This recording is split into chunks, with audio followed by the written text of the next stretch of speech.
یک روز یک جوان در یک جمع نشسته بود. او میخواست یک کار تازه شروع کند، یک مسیر جدید در زندگیش باز کند، اما هنوز حرفش را تکمیل نکرده بود. اطرافیان گفتند این کار در افغانستان جواب نمیده، مردم همکاری نمیکنند، بهتر است اصلا شروع نکنی. او خاموش شد، نه چون کارش اشتباه بود، بلکه چون ذهنش شروع کرد به شک کردن. روانشناسی میگوید که ما قبل از تجربه کردن واقعیت صدای ترس تجربه های دیگران را در ذهن خود تکرار میکنیم و کم کم این صدا تبدیل می شود به باور خود ما.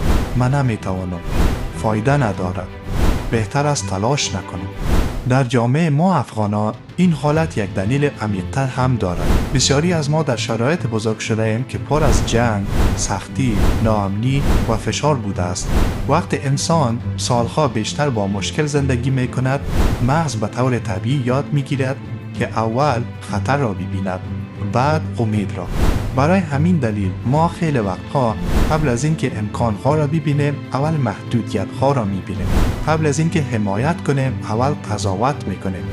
قبل از اینکه امتحان کنیم اول میترسیم.